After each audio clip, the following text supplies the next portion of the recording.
ఇశ్రాయేలులు వినాశనం అయిపోవడానికి గల కారణాల్లో మొట్టమొదటిది లోబడకపోవడం, అవిధేయత కలిగి ఉండడం.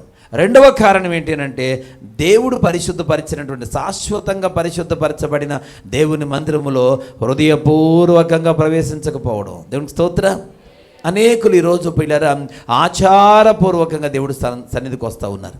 దేవుని మందిరానికి వెళ్ళడం అనేది ఏదో ఒక దైవజనుడు భయముతోనో, అడుగుతారనో, లేక ఎవరో ప్రోత్సాహంతోనో, మరికొందరు బలవంతంతోనో, తప్పదనో దేవుడు సన్నిధికి వచ్చి కాలక్షేపం చేసి వెళ్ళిపోయేవారు కూడా ఈనాటి క్రైస్తవ సమాజంలో లేకపోలేదు. ప్రియ దేవుని బిడ్డలారా, మనము దేవుని సన్నిధానానికి వచ్చిన తర్వాత అర్థవంతంగా దేవుణ్ణి ఆరాధించాలి, కానీ ఆచారపూర్వకంగా మాత్రము కాదు. దేవునికి స్తోత్రం. ప్రియులారా, ప్రారంభ దేవుని మందిరంలోనికి ప్రవేశించడం అని అంటే కీర్తనకారుడు అంటాడు కదా, ఆయన ఆవరణంలో కీర్తనలు పాడుచు ఆయన ఆవరణములలో ప్రవేశించుడి అన్నాడు. అంటే ఒక పిల్లలు ఉత్సాహముతో, కృతజ్ఞతాపూర్వకంగా దేవుణ్ణి మహిమపరుస్తూ నువ్వు దేవుని యొక్క ఆవరణలోకి ప్రవేశిస్తున్నావు అని అంటే నీ మనసులో దేవుడి ధ్యాస కలిగి ఉన్నావు. దేవునికి స్తోత్రం. పిల్లలు పాట పాడుతూ దేవుని సన్నిధిలో ఆయన స్తుతిస్తూ ప్రవేశిస్తున్నావంటే నీవు దైవధ్యాస కలిగిన వ్యక్తిగా ఉన్నావు అని ఇక మని చెప్పాల్సిన అవసరం లేదు. ఖచ్చితంగా అది రుజువు. ఎందుకంటే నువ్వు పాటలు పాడుతూ దేవుని మందిరానికి వస్తుంటే కీర్తనకారుడు అంటాడు, ఆయన ఆవరణలో ప్రవేశించండి. ఎలా అంటే కీర్తనలు పాడుచు. ఎంతమంది ఉన్నారు అలా పాటలు పాడుతూ దేవుడి మందిరంలోకి వచ్చేవారు? ప్రియ దేవుని బిడ్డలారా, లేక దైవ ధ్యాస కలిగి చప్పట్లు కొడుతున్నప్పుడు యాంత్రికంగా ఏదో ఆలోచిస్తూ చప్పట్లు కొట్టేవారు, ఏదో ఆలోచిస్తూ పాటలు పాడేవారు, ఏదో ఆలోచిస్తూ పిల్లలు దేవుని వాక్యాన్ని వినేవారు. ప్రార్థన చేస్తూ ఉంటే ప్రక్కవారి ప్రార్థన వింటూ అలా కాలక్షేపం చేసి ఆమేనంటే చివరి ఆమేనని చెప్పడానికి సిద్ధంగా ఉన్నవారు. పిల్లలు పెదవులు గుండా ప్రార్థన రాదు, పాట పాడినప్పుడు ఏకీపించే మనస్సు ఉండదు, చప్పట్లు కొట్టి దేవుని కనపరచాలనే కోరిక ఉండదు. వీళ్ళు వస్తారు, కూర్చుంటారు, వెళ్ళిపోతూ ఉంటారు.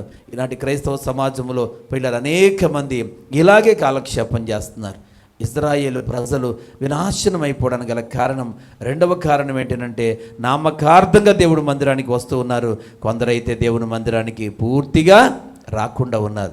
అలాంటి వారికి నాశనం తప్పదు. దేవునికి స్తోత్రం. ఎందుకు అనంటే తర్వాత తరాల వారికి వీరికి కలిగినటువంటి విపత్తును గురించి చెప్పి వారికి బుద్ధి చెప్పడం కోసం దేవుడు వీరిని కొద్దిపాటి శిక్ష వేస్తాడు. పిల్లరా, కనుక వారు నాశనం అవడానికి రెండవ కారణం ఏంటంటే దేవుని మందిరంలో వారు ప్రవేశించకపోవడం. విశ్రాంతి దినాన్ని దొంగిలించడం అంటే సామాన్యమైన విషయం కాదు.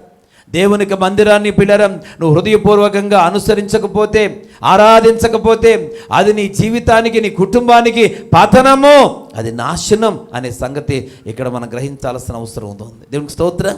అంటే దేవునికి ఉగ్రత మన మీదకి రాకుండా ఉండాలంటే దానికి ఒక సొల్యూషన్ దేవుడి దగ్గర ఉంది. అదే పశ్చాత్తాపపడి దేవుని దగ్గర మన లోపాలను మనము సరిచేసుకోవడం. దేవునికి స్తోత్రం. పిల్లలు పశ్చాత్తాపపడి దేవుని దగ్గర మనం ప్రార్థన చేస్తే ఆ భయంకరమైన ఉగ్రత నుంచి మనం తప్పించబడతాం. పిల్లరా, భయంకరమైన ఉగ్రత నుంచి తప్పించబడతాం. దుర్దినములలో పిల్లరా మనం ప్రవేశించాల్సిన పరిస్థితి వచ్చినప్పుడు మనం పశ్చాత్తాపపడి ప్రార్థన చేస్తే చాలు, దేవుడు తన కార్యాన్ని జరిగిస్తాడు. నిన్నీవే పట్టణాన్ని దేవుడు నాశనం చేయాలనుకున్నాడు. నిన్నీవే పట్టణాన్ని దేవుడు నిర్మూలన చేసేయాలనుకున్నాడు. పిల్లరా, సొదొమ గొమొర్రా పట్టణాలని ఏ విధంగా అయితే అగ్ని చేత కాల్చివేశాడో నినివే పట్టణాన్ని కూడా దేవుడు నాశనం చేసేయాలనుకున్నాడు. యోనా వెళ్ళి అక్కడ శుభవర్తమానం ప్రకటించిన తర్వాత నినివే ప్రజలు గోని పట్టగట్టుకొని కన్నీరు గార్చి ఉపవాసం ఉండి దేవునికి ప్రార్థన చేసి వారి దృష్టికి, యెహోవా దృష్టికి మేము దోషులము అని వారు ఒప్పుకొని పశ్చాత్తాపపడ్డారు. దేవుడు నినివే పట్టణాన్ని నాశనం చేయకుండా నినివే పట్టణాన్ని కాపాడుతూ వచ్చాడు. దేవునికి స్తోత్రం. హల్లెలూయా. ఇక్కడ ఇశ్రాయేలు ప్రజలు పిల్లరా ఆ విధంగా పశ్చాత్తాపపడకుండా వారు దేవుని ఉగ్రత వస్తూ ఉంటే ఏ విషయంలో కూడా పశ్చాత్తాపడకుండా అలాగే ఉన్నారంట. అందుకే దేవుడు వారిని వినాశనానికి అప్పగించాడు.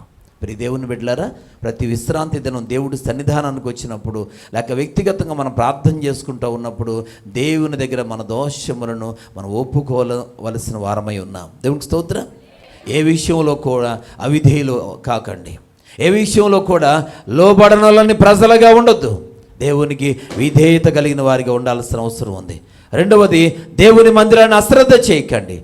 దేవుడు పరిశుద్ధపరిచిన స్థలములో మనం ఎప్పుడూ హృదయపూర్వకంగా, మనస్ఫూర్తిగా, ఉత్సాహంతో దేవుణ్ణి ఆరాధించబద్దులమై ఉన్నాం. మూడవదిగా, ఎప్పటికప్పుడు మనము పశ్చాత్తాపపడి దేవుని ఉగ్రతను ఉగ్రత నుండి తప్పించుకునే ప్రార్థన, పశ్చాత్తాపము మనం పడాల్సిన అవసరం ఉంది. ఈ మూడు విషయాలు ఇశ్రాయేలు ప్రజలలో లేకపోవడం వలన వారు నాశనమయ్యారు. అవి మనలో ఉంటే మనము నాశనము కాము.